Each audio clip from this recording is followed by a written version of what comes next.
primeiro lugar, retomar a questão do antropoceno, que esse é o terceiro livro sobre o antropoceno, né? Como se fosse uma série, uma trilogia em princípio. O primeiro foi sobre a ciência do sistema Terra, que é a ciência onde nasceu essa ideia. Não tenho tempo para desenvolver isso, mas é uma coisa relativamente complicada, então se tiver perguntas, por favor. Depois eu tentei ver como é que as humanidades receberam a ideia e começaram a debater. E Humanidades é muito vasto, então é um livro que tenta abranger tudo e, evidentemente, quase nem falou da economia, do pensamento econômico, que faz parte, em princípio, das humanidades, né? E aí, é claro que, tendo em vista toda a minha trajetória de pesquisas, que esse era, quase se impunha esse... Eu acho que tem outros temas que parecem se impor, mas eu não sei se eu vou ter coragem de... Por exemplo, Antropoceno e a política seria quase que um quarto óbvio, né? Mas eu não sei se eu vou ter fôlego para isso. Então, uma palavrinha para vocês sobre o próprio Antropoceno. Não vai dar tempo de contar a história toda, porque, enfim, até agora não foi oficializado, então, por quê? Mas por que todo mundo aceita? E por que... Todo mundo, que eu quero dizer é o seguinte, já entrou na chamada história pública, não é uma expressão muito usada, mas existe hoje até como uma disciplina. Quer dizer, não é mais uma questão de saber quais disciplinas aceitam a ideia de antropoceno ou não, mas é uma coisa que realmente se impôs. E de que maneira? Principalmente foi adotado pelo pessoal que mais pensou isso e que fez a melhor proposta e tal, de que nos últimos 70, 80 anos houve uma grande aceleração. A expressão é dos historiadores ambientais. Embora a ideia do antropoceno tenha sido debatida nas ciências naturais, digamos assim, principalmente nisso que eles chamam de ciência do sistema Terra, eles acabaram adotando, porque tinha os que aceitavam a ideia do antropoceno diziam, não, mas começou desde a Revolução Industrial. O outro falava, não, começou há milênios, desde que os homens, que a espécie humana começou a fazer isso e aquilo. Era bem complicado, até que eles chegaram a um consenso de que, de fato, a virada foi no pós-Segunda Guerra Mundial, e ficou mais ou menos estabelecido de que é isso. Então, sem me alongar nisso, porque, como eu disse, só essa palavra já serviria para fazer uma exposição de não sei quanto tempo. O que eu me perguntei é o seguinte, bom, nesse período, considerando que o antropoceno são as últimas 7, 8 décadas, como é que os pensadores da economia, como é que os economistas teóricos reagiram a isso? Reagiram ao fato de que eles estavam começando, quer dizer, eles não precisavam necessariamente ter a noção de antropoceno que veio só no ano 2000, a partir desses cientistas naturais, principalmente no programa Geosfera-Biosfera. Mas eles viveram, né? Principalmente na segunda metade do século XX, são inúmeros os fatos que mostram que nós, como uma espécie, os humanos, estavam acordando para essa questão, de que o impacto dessa espécie no complexo Terra, que eles chamam de sistema Terra,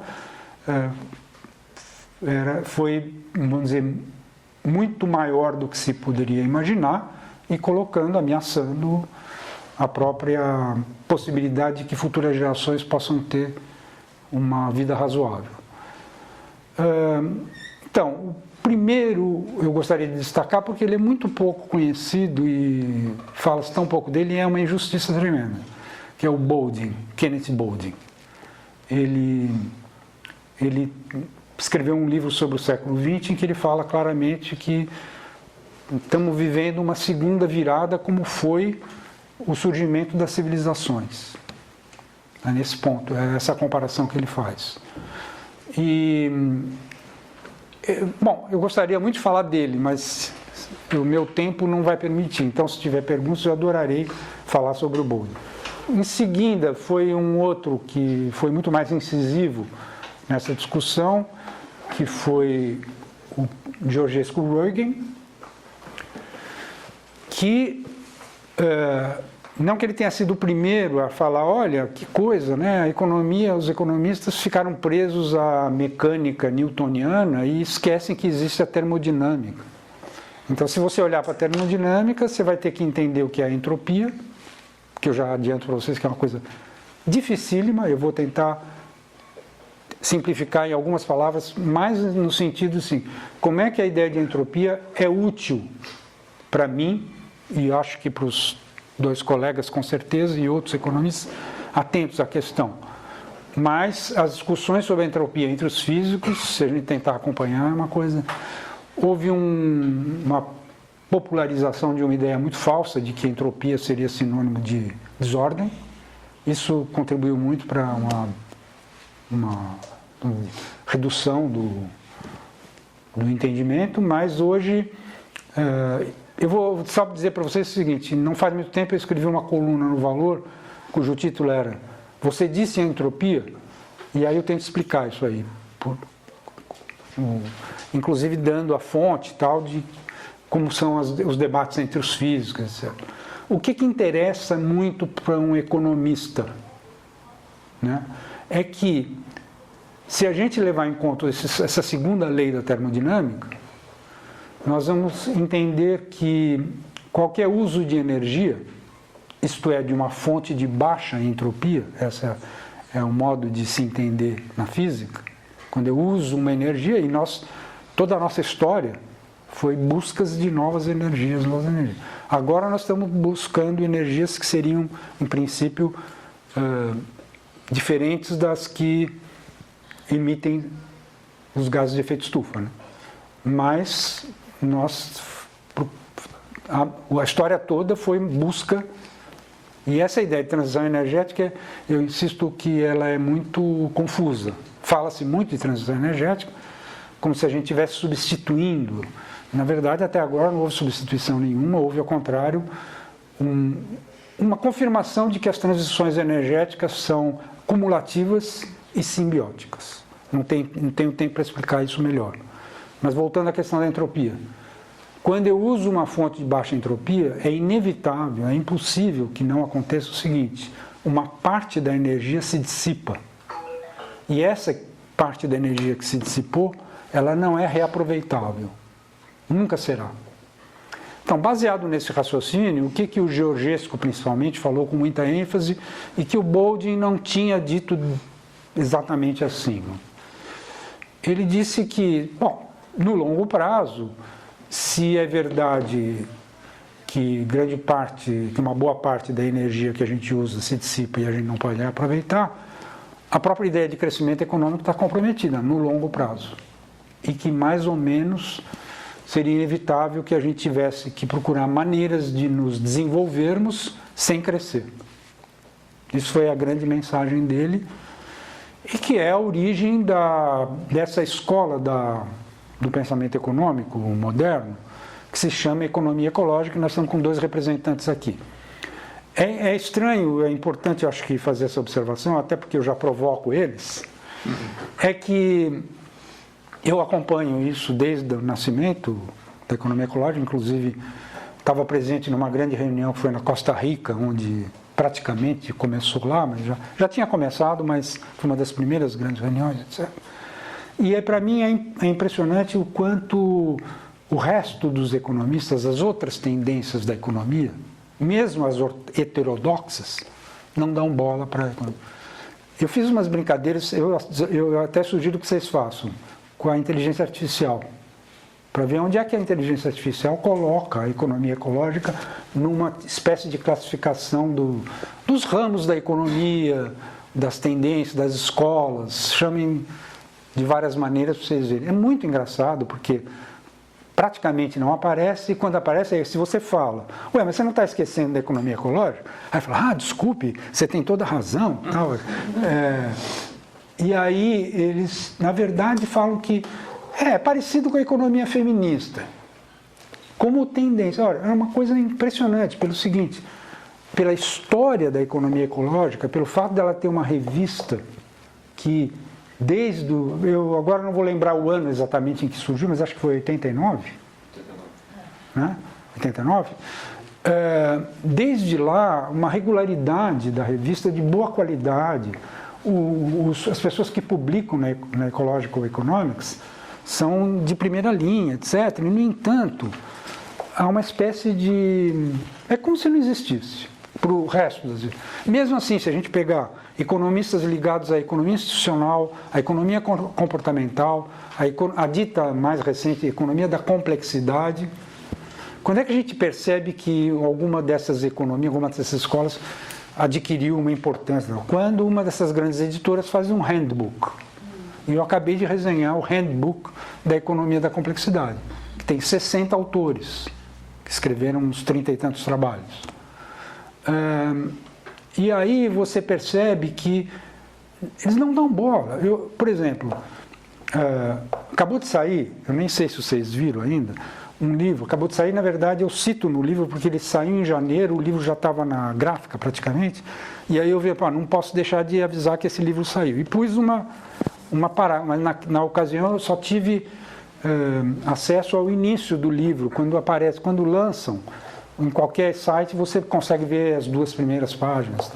Então eu até cito uma coisa que está nas primeiras páginas, mas eu só mais recentemente pude de fato examinar o livro. E o livro chama Entropy Economics. E a mensagem do livro principal é essa, é de que onde já se viu que os economistas continuam pensando em termos de mecânica newtoniana e ignoram a termodinâmica. Esse é o propósito do livro. Esse livro saiu com a assinatura de um economista relativamente famoso, que é o Galbraith. Nesse caso, o filho, né? Porque o grande Galbraith já morreu faz tempo. Mas o filho também é um professor nos Estados Unidos que considerado... E o colega que escreve com ele é uma pessoa que dedicou a vida a pesquisar isso. É um chinês desconhecido que dá aula no Canadá, tal de Jing Shen, que, pelo que eu vi, é a mesma coisa que você fala Zé da Silva, na China. E ele realmente tem vários outros livros anteriores, ele fez muita pesquisa sobre isso.